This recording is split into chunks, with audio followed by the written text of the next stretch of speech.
Good morning everyone. Today I will be presenting on the topic hash table without linked list. In a world of data structures, we often handle collision by attaching linked lists to our table. However, today we are focusing on a more self-contained and memory-efficient approach where the table stands alone. Let's begin by looking at what we aim to achieve in this report. So, objectives. To explain the concept of hash table without using linked list, including how it was developed, who contributed to its creation, and when and where it emerged. So this means we aren't just looking at the code, but the history. We want to understand why did the engineers feel the need to move away from linked list in the first place. So second, to discuss open addressing techniques, linear probing, quadratic, and double hashing as methods for handling collision and hash table without linked list. Although in our report we only dis- we, are, we only discuss the linear probing and quadratic probing. So these three techniques are the engine of the system. Instead of making a list, we use these mathematical paths to find the next empty slot. So third and last, to identify the advantages and disadvantages of using open addressing in hash tables, particularly in terms of memory efficiency, performance, and ease of implementation. So every choice in programming has a trade-off. We will analyze if the speed gained is worth the extra complexity of managing the table. So slide 3. Concept of hashing without using linked list. So now let's look at the concept of a hash table without using linked list. So first, hash table is a data structure that stores data using key value pairs. So just like a dictionary where you have a word, the key, and the definition, the value, a hash table allows for nearly instant lookups. So second, hash function. Hash function, second, hash function converts a key into an index of an array. So this is the math part. It takes a piece of data and tells it exactly which bucket or index it belongs in. So third, in hashing without using a linked list, all data is stored directly in the hash table. So this is the core difference. There are no sidecars or extra chains. If the table has 100 slots, every piece of data must fit into one of those 100 slots. Support. This approach is known as open addressing. So it is open because any item can potentially end up in any slots if its original home is taken. So no pointers or external data structures are used. So this keeps the memory flat and simple. We aren't jumping to different parts of the computer memory to find a list node. So how?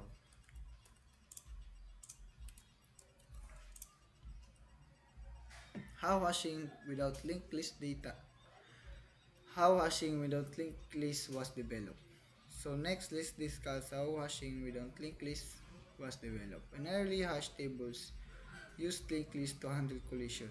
This was the original chaining method. It was easy to build but had its own set of problems. So second, linked list increased memory usage and reduced performances. Because every node in a linked list needs a pointer, the address of the next item, it consumes extra bytes. Also, jumping through pointers is slower for a modern CPU. So, developers need a faster and more memory efficient solution. As datasets grew, every bit of memory of saved memory and every millisecond of saved time became vital. So the solution was to store all data inside the hash table itself. So by forcing the data to stay within the array, we take full advantage of how computers are built to read data quickly. So when collision occurs, the system searches for another available slot. This search is called probing. So the system follow a logic until it finds an empty house for the data. So looking at the timeline and who contributed and when it emerged. So Hans Peter Lund introduced early hashing ideas in the 1950s. Working for IBM, Lund was trying to solve the problem of searching through huge amounts of information quickly. So researchers in 1960s improved hashing techniques. This was a decade of refinement where the math behind these functions became more robust. So Donald Knuth formally described open addressing in the early 1970s. Knuth is often called the father of the analysis of algorithms.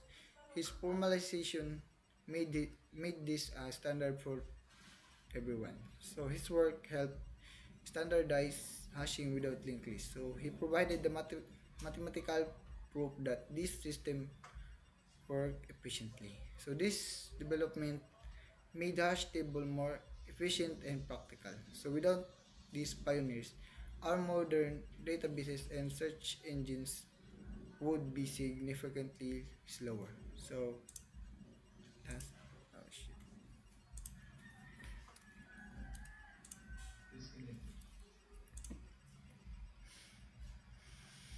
Regarding the location of these big truths, where hashing without linked list was developed. Early research was conducted at IBM Research Laboratories. IBM was the center of the computing universe at the time and needed these efficiencies for their mainframes. So universities played a major role in refining hashing techniques. Academic minds took the industrial needs and turned them into clean, teachable theories. Research centers in the United States and Europe contributed. This was global effort to solve fundamental problems in computer science. Hashing without linked list was used in early operating systems. Before we had gigabytes of RAM, operating system had to be extremely clever about how they use every single byte. It later became standard topic in computer education, which is why we are studying here which is why we are studying it here today. It is a foundation of modern software engineering. So the next reporter will be explaining the linear probing and quadratic probing.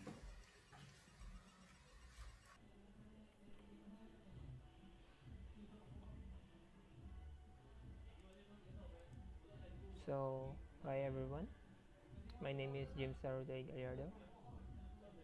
In this video, we're going to learn linear probing in hashing and explain it slowly and step by step. So, by the end of this video, you will clearly understand what hashing is, why collisions occur, how linear probing works, and when it should and should not be used. So, let's get started. So before we begin, let's look at the objectives of this video. By the end of this tutorial, you will able to first understand the concept of hashing and why it is used. Second, define what collision is in hashing. And third, explain how linear probing resolves collisions. Fourth, demonstrate how insertion and searching work using linear probing. And finally, identify the advantages and disadvantages of linear probing. So, what exactly is hashing? So, hashing is a technique used for fast data storage and retrieval. It uses a hash function to convert a key into index. Data is stored inside the hash table, allow access and data in near constant time, commonly used in database, dictionaries, and symbol tables. Now, um, let's understand the hash function. So, a hash function converts a key into a kable index. it determines where the data should be stored. So example hash function, h and k equals k modulo to table size. So we use the modulo operator because it is always produce a value within the table range from 0 to table size -1. So let's look an example. So example, our k here is 23 and our table size is 10. So 23 modulo of 10, and and the remainder of this function will be the index, or where is the data stored. So this k, our k is 23, then table size 10, and the result is our index k. Our index k is 3, so we're gonna insert the 23 here in the index 3. And another example, so our k is 25, and same, our table size is 10. So 25 modulo of 10 equals 5. So this is our k of this hash function. Our common hash function is division. So when our result is 5, our k. So the 25, so our k 25 will be inserted at index 5. So a good hash function spreads k evenly across table. So if the hash function is 4, so I will tell you that there are many k's that maps to the same index, causing collision. So while functions improve speed, they do not completely eliminate collisions.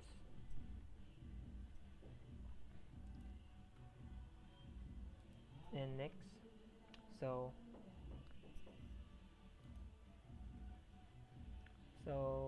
now let's talk about collisions. So a collision happens when two or more keys produce the same index. Collisions are normal and avoidable in hashing. Occurs when the hash table has limited size. Okay. For example, 23. For example, 23 modulo of 10 equals 3.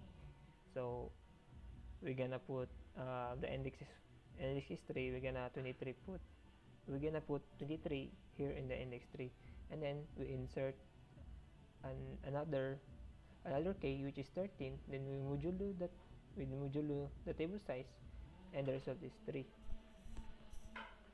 So both k's map to index 3. So since the only one value can be stored as single slot, so this creates a problem. So collisions are normal, as I just said. Collisions are normal and avoidable in hashing. So this is because a number of possible keys, usually much larger than the table size. Even with a perfect hash functions, collisions can still happen. So this is why we need why we need collision resolution techniques. One such technique is our topic is linear probing. So what is linear probing? So a collision technique belongs to open addressing. Open addressing means all elements are stored directly inside the hash table, or no linked list or extra memory. So when collision occurs, it checks the next slots. Continue moving sequentially until the empty slot is found. All data is stored inside the hash table. It's like just parking lot. So it's like a parking lot, and when you find a vacant parking lot, you're gonna just like a parking lot, like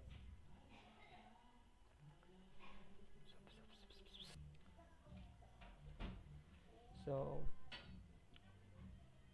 What is linear probing? So linear probing is a collision resolution technique. Belongs to an open addressing. Open addressing means all elements are stored directly inside the hash table, or no linked list or extra memory. When collision occurs, it checks the next lot. So, what is linear probing? A collision resolution technique.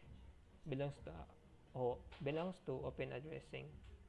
Open addressing means all elements are stored directly inside the hash table. No linked list or extra memory. When collision occurs, it checks the next slot, continues moving sequentially until an empty slot is found. All data stored inside the hash table. So this is why it's called linear probing. We move one step at a time.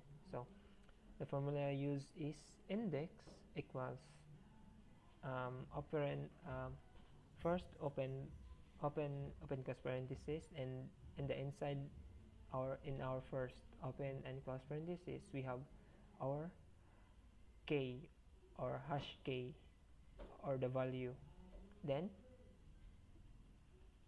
plus I, and then modulo table, and then modulo table size.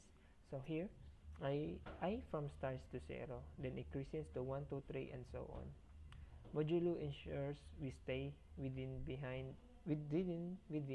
table size. When I equals 0, we check the original hash index. When I equals 1, we check the next index. So that's the I is for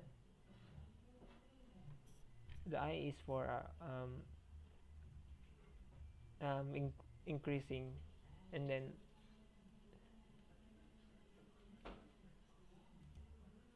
so now let's see how insertion works using linear probing. So given table size 10, hash function, our hash function is index equals hash key plus I, or our increment if there's collision, and then modulo table size. Case to insert 15, 25, 35, where our function, division function, is hash k equals k modulo of 10. So insertion using linear probing. So our k is 15, so we're gonna use our hash k 15 modulo of 10 equals 5. Then I equals probe or increment or incrementing. So since it's since it's first insert, so we're gonna go into 0. So here's the computation: 5 plus 0 modulo of 10 equals 5. So our final index is 5. So we're gonna put the k15 to index 5, and then the next is 25. Again, we're gonna use our hash k function. 25 modulo of 10 equals 5, and then we're gonna probe, because on the index 5 we have k inserted here, or data already inserted in index 5, which is 15. So we're gonna probe this.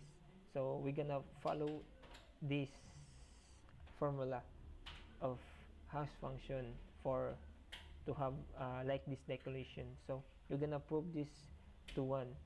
So our computation is our hash key 5, then plus 1, then modulo 10, our table size is equals 6, and then our final index is 6 because we prove plus 1 if there's a collision happens like this. So our computation is like this: 5 plus 1 modulo equals 6. So modulo of 10 equals 6. So our final index is 6. So our 25k is gonna be inserted in 25 in 6 index. So this is where we put in index 6, and then our last case to insert 35. So same process, our hash function, and then if there's collision, our hash function, and then when our our hash key is 5, so it's gonna same index, but the index 5 already have values or case, and this is why we're gonna probe again.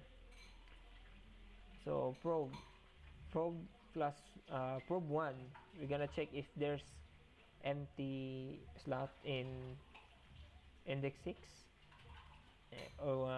and it already have, so we're gonna probe again to 2, so to check if there's empty next slot. So if in check, if there's no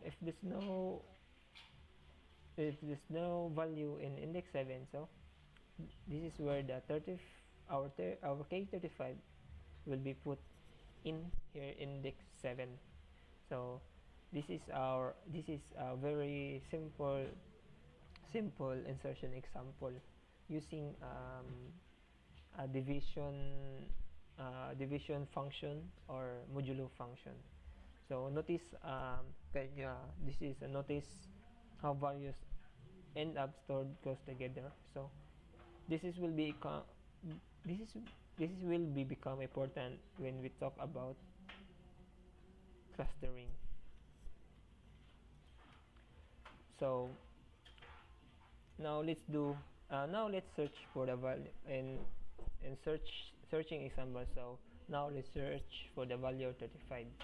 So it's the same process like our insertion example.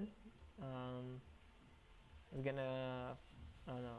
gonna search using linear probing. So search 35. So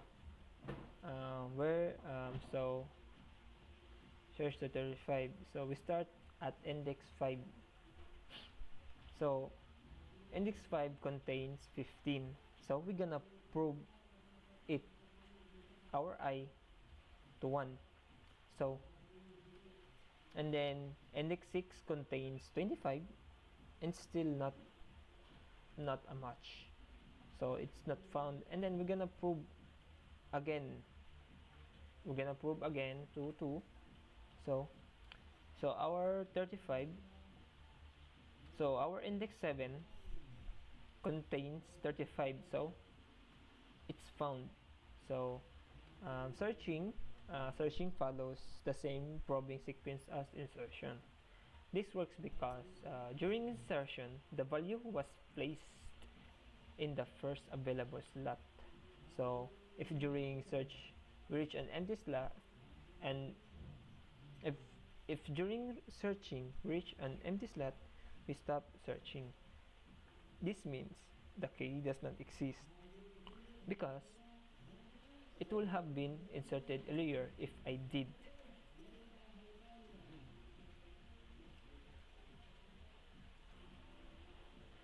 Now let's briefly talk about deletion. So it's the same process again. So suppose we want to delete the value 25. So we start at index 5, then move to ND6, where to find where to find where to find um, where sub. So now let's talk briefly about deletion.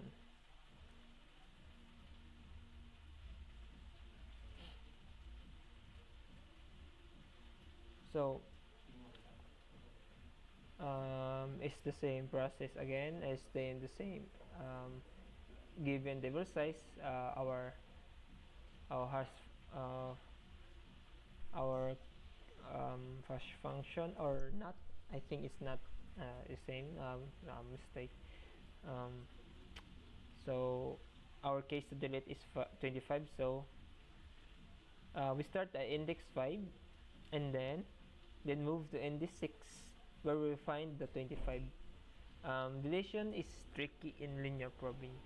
If we remove an element completely, the searching may stop and too early and fail to find another elements. That's why in real implementations we will use mark deleted elements as a special marker instead of removing them completely.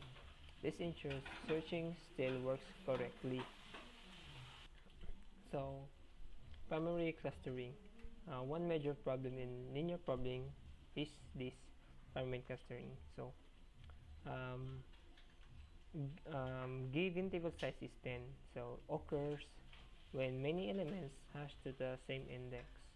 Create a contiguous block of filled slots called a cluster. Slows down insertion and searching. So, primary clustering may happen when many elements hash to the same index and form a continuous block of filled slots. So, once a cluster starts, new elements are more likely to join it, making a cluster go larger. After the cluster grows, searching, just like I said, searching and insertion becomes slower. So, like this, so cluster, as you can see of this example, cluster of consecutive filled slots making probing slower. So, there's so many collisions like 1, 2, 3, 4, and then 4, 1, 2, 3, and 4.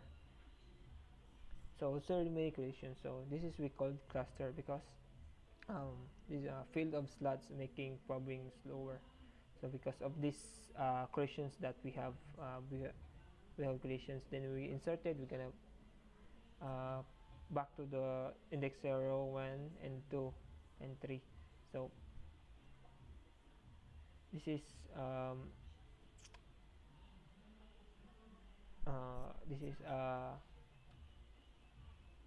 this is a major problem in primary clustering. So in the load factor, so measure how full hash table is. So we have the formula of this. So load factor, number of elements are divided to table size. So it means if low load factor means fewer collisions. As you can see in the example, it has a 3 collisions, and then as you can see in this, and then when high load factor is more probing and slower performance, as you can see in the example here. So in practice, linear probing works best when the load factor below 0.7, which is which is 0.07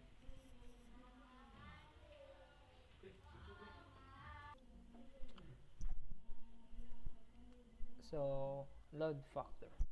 So the load factor measures how full hash ball is. So our load factor, this is the result of our formula of these numbers of elements of table size. So numbers of elements, which is 5, and then table size is 1 2 3 4 5 6 7 8 9 10 10. So 5 divided 10 equals 0.05. So it means our load factor is low and fewer collisions. And when high load factor is more, probing as lower performance, like this having a 1 2 1 2 3 4 5 6 7 8 9 collisions. Yeah. And 9 9 and 9 divided 10 equals our log factor is 0.1, 0.9, which is high load factor, which is this more probing, as I said, more probing and slower performance. And we go to our advantages and disadvantages of linear probing in hashing.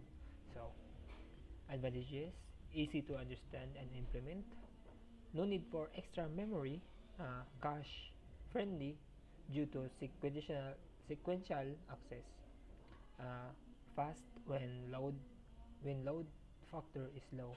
And disadvantages is suffers from primary clustering. The primary clustering, I said, is there's so many collisions, and then performance decreases as the table fills up. So it gets slower when there's many collisions in the table, and it depends how the table it is. And then deletion is complicated, uh, and not ideal for very large data sets. So summary of all topic of linear probing. So hashing provides fast data access when uh, when um, hashing provides fast data access the when small to medium hash tables. And then collisions are unavoidable. So when there is collisions, it will get put it in the hash table, not to excluded. And linear probing resolves a collision sequentially. So when there's collision, it checks it moves another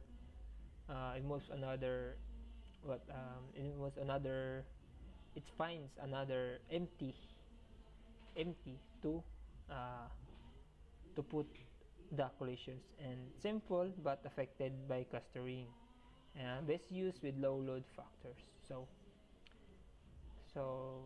that's it. Thanks for watching, and I hope this tutorial help you clearly understand linear probing in hashing. Hello everyone, I am Christian Pau. I am the reporter of this topic, which is the quadratic probing in hashing. So earlier, Gallardo report is all about the linear probing in hashing. So this is a continuation of that report. So ano nga ba yung quadratic probing? So quadratic probing is a method used when the spot you want to store a value in a hash table is already taken. So gagamit tayo ng quadratic probing na method kung yung i-store natin na value or hash key is may collision na nagaganap sa isang table or index So dito tayo gagamit ng method na quadratic proving. So instead of checking slots one by one like in linear proving, yung report ni Gallardo kanina na pag may collision sa linear proving, mag-i-increment lang tayo ng +1.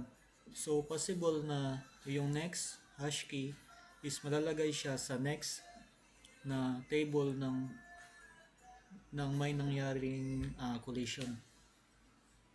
So quadratic proving moves using squared steps. So unlike sa linear proving, yung quadratic proving is using squared steps, no? So instead of mag-move yung isang hash key sa next na table,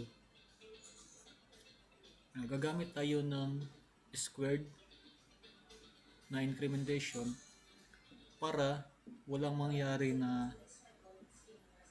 collision. So if the original position is hash key, then the next positions check are hash key plus 1 squared. So dito kung merong collision na naganap pa rin,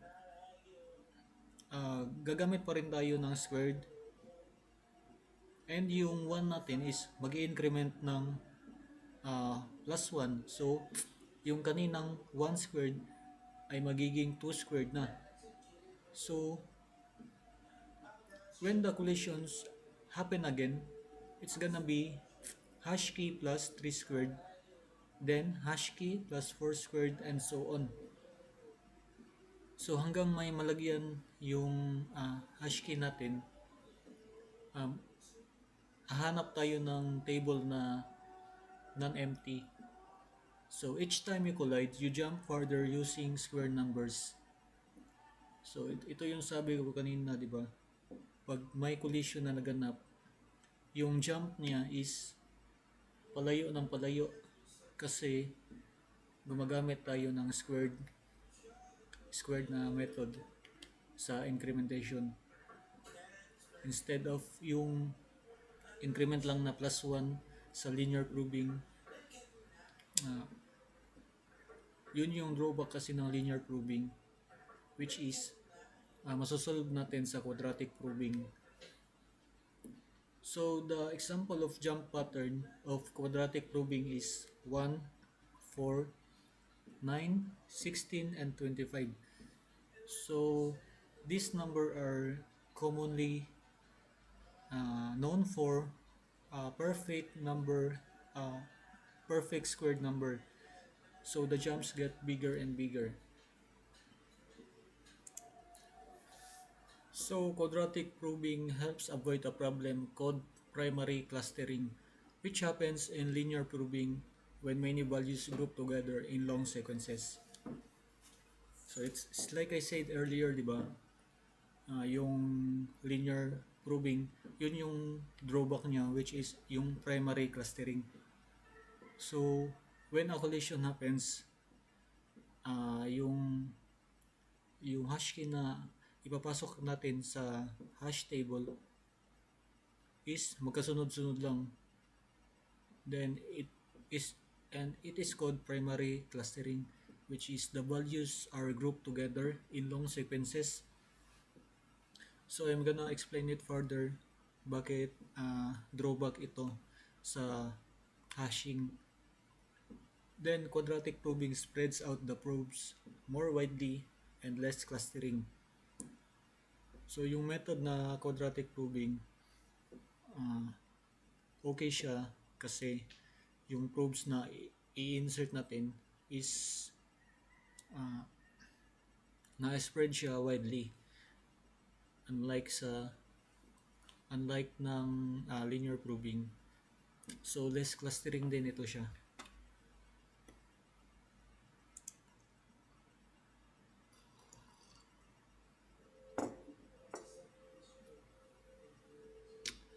So now, this is the formula for quadratic proving.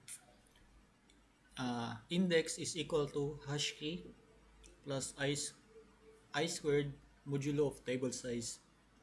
where hash key is the original hash value, then the I is the number of attempts. If may collision na naganap, then table size is the size of our hash table. So it will become easier later, guys, pag i-explain ko na paano yung inserting natin, searching and deletion.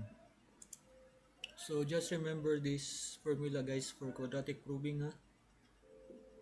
So it will become easier to you. And now we're gonna discuss the inserting of quadratic proving. So set counter I is equal to 0. So given lang ni siya, guys. Number 1 is get the hash value of hash key is equal to key plus I squared, then mod table size. Number 2 is if hash table hash key is empty, insert the key and stop. Else the space is occupied, we must find next available space. So pag may collision na naganap, dito na papasok yung method ni quadratic proving. Increment I by 1, then compute a new hash value. Hash key is equal to key plus I squared, mod table size. Then repeat step 3 till I is equal to table size.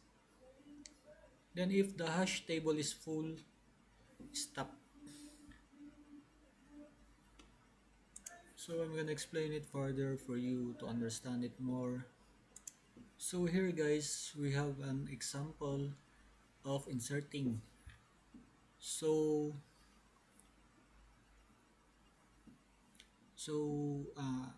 example of this is hash key is equal to key mod 10. So the keys or the values are 2, 12, 22, and 32. So given the hash value of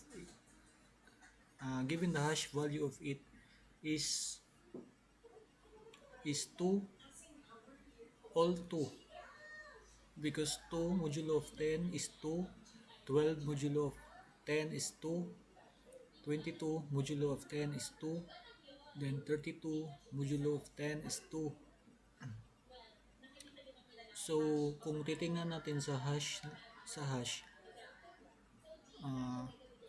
makikita talaga natin na may collision na magaganap. So dito i-explain ko paano mag-insert ng quadratic proving method in hashing.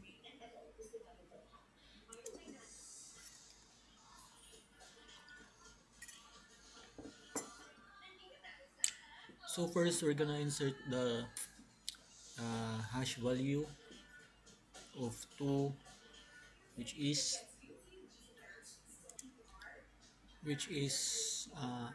index number 2, because 2 modulo of 10 is 2, right? So i-insert ko sa index 2 yung key value na 2. Next is we have the key of 12. So modulo of 12 is modulo of 12 of 10 is also index number 2. So, but index number 2 is already taken and it is called a collision. And now we're gonna use the method of quadratic proving, which is to increment the I by 1, then multiply it by squared. So guys, I'm gonna take note also here so that I can be sure of my answer. So 2 modulo of 10 is 2, then 12 modulo of 10 is 2 also, but collision occur So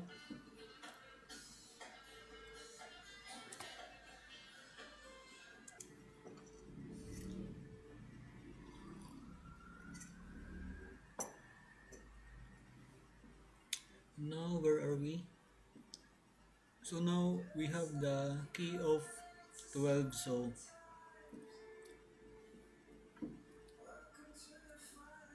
So a collision occur in index number 2. So 2 plus 1 squared is 3, because 1 uh, 1 times 1 is also 1. So 2 plus 1 is 3.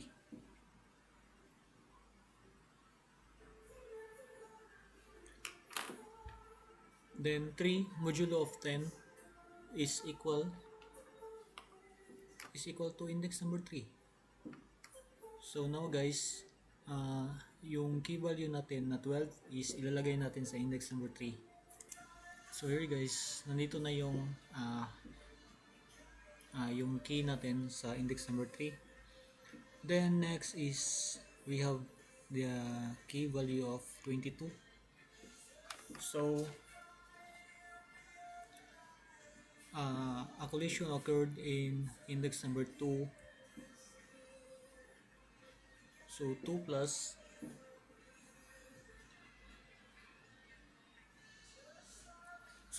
1 squared is 3.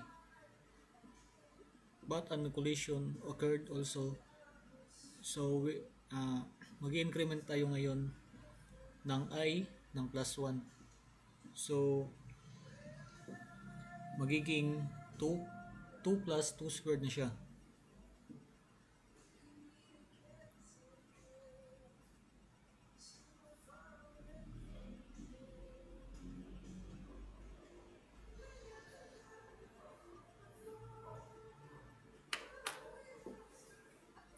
So 2 plus 2 squared, 2 squared is equal to 4. So 2 plus 4 is equal to 6.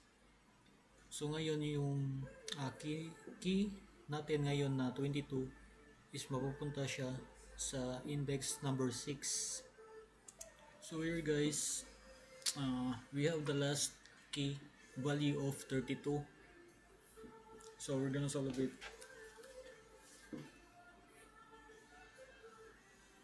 So 32 has a hash value of 2. So 2 plus 1 squared is equal to 3. But index number 3 is already taken, which means we're gonna increment it by 1. So 2 plus 2 squared is equal to 6. Because 2 squared is equal to 4, then plus 2 equal to 6. But also, the index number 6 is already taken. So now, we're gonna increment by 1. Then 2 plus 3 squared. 3 squared is 9. 3 times 3 is 9. So 9 plus 2 is equal to 11. Then we're gonna, now that we have a key value, we're gonna use the modulo of 10. The modulo guys is the hash table of our table. So modulo, so 11 modulo of 10 is 1. So now the key value of 32 is gonna put here at index number 1. So here guys, ito na yung insertion of quadratic proving natin ngayon. Then nakita natin na pag may collision, yung may collision kanina, gagamit lang tayo ng formula ng quadratic proving. Tapos mag-increment tayo ng I equal to 1 or 2 by squared. Then yung kalalabasan ng ng value na yun is gagamitan natin ng modulo by hash table. So ito na yung nangyari. So ngayon guys, what if mag-a-add tayo ng another key value of 42, 52, and 62. So now we're gonna try the key value of 42.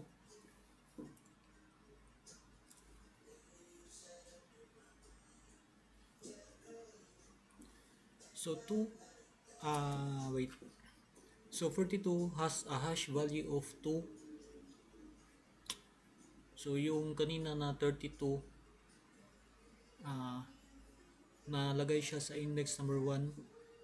So para mas madali, i-continue na lang natin yung incrementation niya kanina. So 2 plus 3 squared is 9. Then 9 plus 2 is 11. So now index number 1 has a value already added, which means we're gonna increment it by 1. So yung mangyayari ngayon, 2 plus 4 squared na.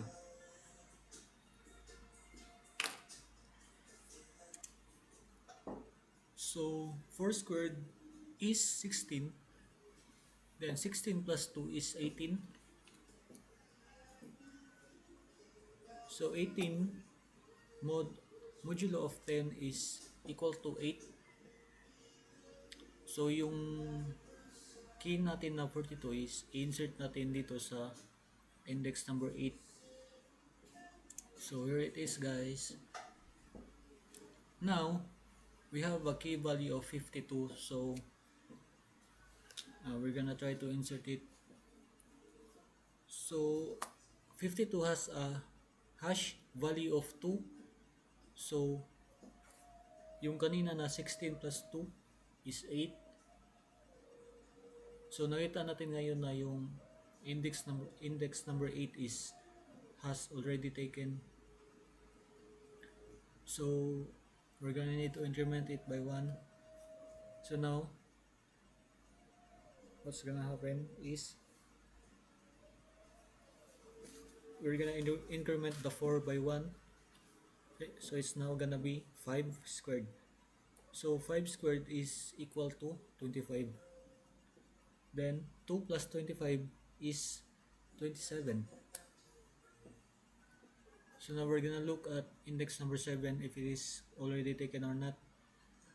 And nakita natin na hindi siya taken, empty siya. So we're gonna put it inside the key value of 52 here at index number 7.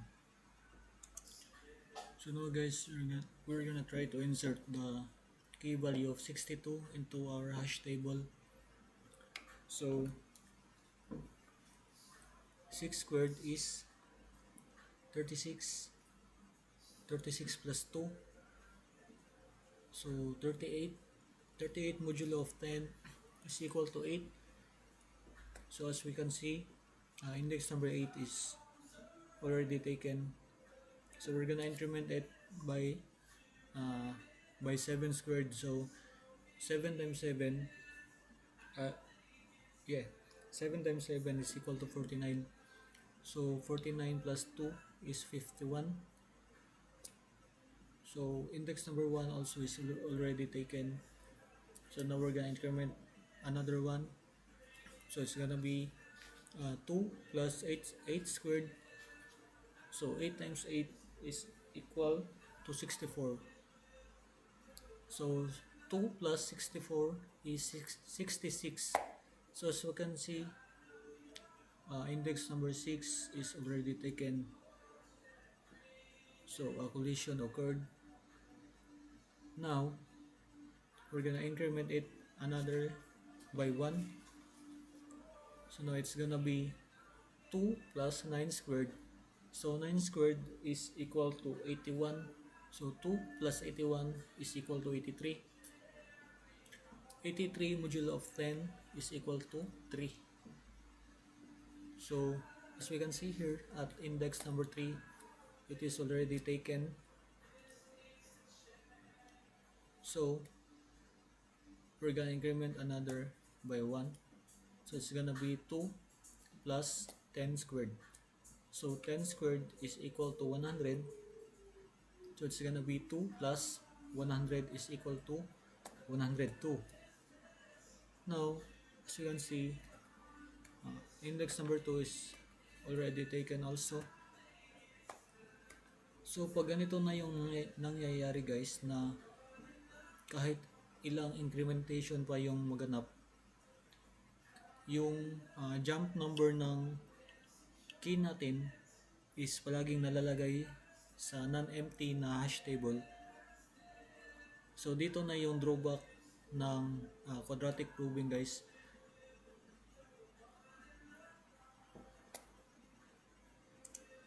So I'm gonna explain it later guys. Pag may collision na ganito, na yung kahit ilang jump pa, yung key value natin is malalagay siya sa non-empty na hash table. So ang tawag na dito ay secondary clustering.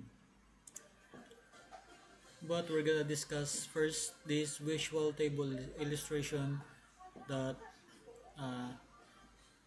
I given to you the example of it. So kanina yung key na 2, yung hash key nila lahat is 2. So since yung key value na 2 is the first number to be inserted at our hash table, so assume na empty lahat ng hash table na nandun. So the 2 modulo of 10 is 2. So we're gonna insert the key value of 2 sa index number 2. Then 12, insert natin siya sa 2, but as you can see, the index number 2 is already occupied. So we're gonna increment it by 1. So what's gonna happen is 2 plus 1 squared is equal to 3. Then doon mapupunta sa index number 3 yung key value natin na 12. Tapos dito yung key value natin na 22 has a hash value of 2. So 2 is already occupied and 3. So what's gonna happen is we're gonna increment it by 1. So it's gonna be 2 plus 2 squared, which is equal to 6. Then index number 6 is empty. So assume na i-insert natin yung key value na 22 sa 6, and so on. Ganun pa rin yung insertion method ng key value natin na 32, 42, and 52. So hanggang may malalagyan yung key value natin sa hash table natin, susundin lang natin yung formula ng quadratic proving, which is yung index is equal to hash key, then hash plus I squared, then modulo of 10, or modulo of the hash table. So now I'm gonna discuss the secondary clustering. So ito yung drawback ng quadratic proving, which is it is unable to add an element in quadratic proving because the index calculated is never empty. So this can occur in quadratic proving, but we are not able to add this element into the array, but there still exist empty spaces in the array which cannot be reached. So this is one of the drawbacks of quadratic proving. Then we minimize the clusters which form during linear probing, but we have not yet taken care of secondary clustering. Then that is when elements which to be added are not being added because the index keeps jumping around the array into indexes which are not empty, and and even though there are empty spaces in the hash table, we are not able to add that element to the hash table. That is secondary clustering, and that is the drawback that quadratic probing faces.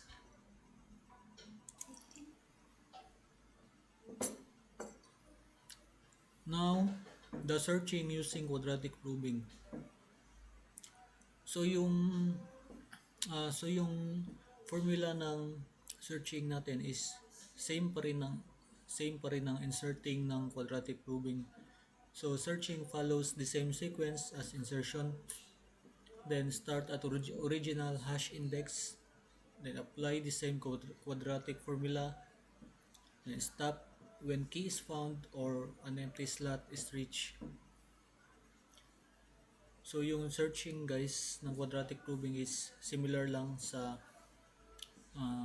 pag-insert sa insertion ng quadratic probing. Basta susundin lang natin yung formula na binigay ko kanina. Now we're gonna discuss the deletion in quadratic probing. So in open addressing, including quadratic probing, each key may not be in its original hash index due to collisions. So keys are stored in the next available slot according to the quadratic formula. So index h key plus I squared modulo of table size. If we simply remove a key and leave the slot empty, the search sequence can break. So example, we have a table size of 10, then hash key of 10. Then keys inserted is 2, 12, and 22. So their positions is 2, the key 2 is inserted at index number 2, then the 12 at index number 3, then 22 at index number 6. So if we remove the 12 from index 3 and leave it empty, searching for 22, hash key of 22 is equal to 2. So the probe sequence 2 and 3 stops because index 3 is empty. So 22 not found even though it's at 6. No, so this shows why deletion can't just clear the slot.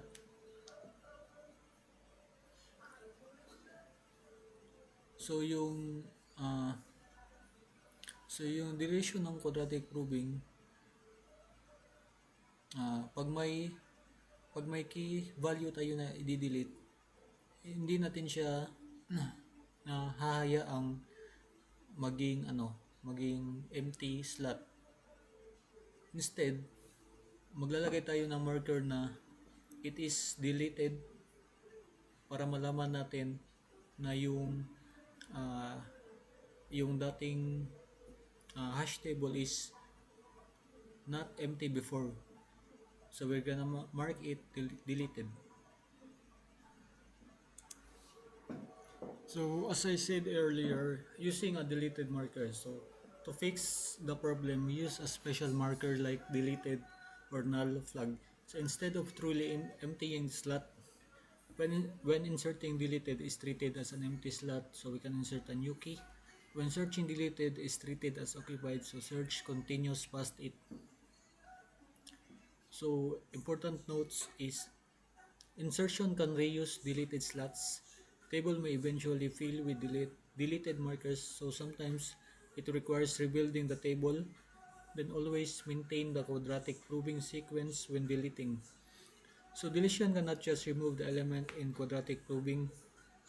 A special marker is used to avoid breaking search sequences to ensure correct searching and allows reuse of slots for new insertions. So it is slightly increases complexity but is necessary for corrections. So I hope it clears to you guys na na-understand niyo yung insertion yung searching and deletion ng quadratic probing. Now we're gonna discuss the advantages and disadvantages of quadratic probing. So the advantages of it is reduces primary clustering. So pare uh, yung linear probing kanina, which is yun yung drawback ng ng linear probing, which is yung primary clustering. Then better distribution than linear probing. So unlike sa quadratic probing, yung jump niya is palaki ng palaki. Then no link list required. So uses less memory and simple to implement. But the disadvantages of it is it still suffers from secondary clustering. So ito yung diniscuss ko kanina na pag kahit ilang increment pa yung gawin natin, yung key value na malalagay, yung kalalagyan niya is palaging non-empty kasi yung squared naka-fix na yung number niya, which is yung diniscuss ko kanina na perfect number, perfect squared number. So table may not fail completely. So unlike sa linear probing, may possibility talaga na mapupuno yung table niya, yung hash table niya, unlike sa quadratic probing na may jump siya kasi squared nga yung gamit natin sa kanyang method. Then it requires proper table size, so usually prime. So mas maganda talaga na yung table sizes na gamitan natin is prime number. Then the performance drops when table is nearly full. So yun lang guys, yun yung report ko about quadratic probing, and I hope you learned something about quadratic probing from me. So thank you and goodbye. So now let's look at the advantages of this approach. Simple structure does not require linked lists or pointers. Keep 15 hashes to index 5 and is stored directly in the table 5. So there's no complexity. You find the index, you put the data there, and it's direct and clean. Better memory usage. All data is stored directly in the table. Example, storing case 5, 15, 25 only uses 3 array slots instead of extra memory for nodes. So, if we use a linked list, we need the data plus the pointers for each one. Here we only need the data. So, faster access, fewer memory represent. Example, searching for K12 only checks table 2 and it's fine saves immediately. The computer doesn't have to follow a chain of pointers and it looks at one spot and sees the answer. So cache friendly. Elements are stored contiguously. Example, case 1, 11, 21 are in consecutive slots 1, 2, and 3. So CPU accesses them faster. Modern CPUs are designed to read blocks of memory. Since our data is side by side, the CPU can grab all of it in one breath. So easy to implement. Good for small to medium data sets. Insertion just uses a loop to find the next empty slot. No complex structures needed. For a developer, writing a for loop to find the next slot is much easier than managing the memory of a linked list. So that's it for the advantages, and so here we have the disadvantages. Collision handling is limited, depends on probing. So example, K12 and 22 both has to index 2. 22 must check table 3 or table 4. Elaborate. table pool. If your table is nearly full, finding that next available spot can take a long time. So table can fill up quickly. Need resizing. So the table is full, you need to resize. So example in the table size 10, inserting the 10th K may need multiple checks before finding an empty slot. Unlike linked list which can go forever, an array has a fixed wall. Once you hit the wall, you have to rebuild the whole thing larger. Clustering problem. Elements group together. Using linear probing, case 5, 15, 25, occupy 5, 6, 7. Slowing future searches. This is like traffic jam. One collision creates a block, which then causes more collisions for the other numbers. So deletion is complex. Need special markers. So removing K15 requires making table 5 as deleted. So searches for other keys still work. You can't just leave a hole. If you do, a search might think the data isn't there when it's actually further down the line. So degrades with many collisions. So example for a searching a key may check 6 to 7 indices, making it almost a linear search. So if the table is too crowded, the instant lookup we promised becomes a slow walk through the entire array. So thank you for listening. Are there any question how we handle the table without linked list? Good job.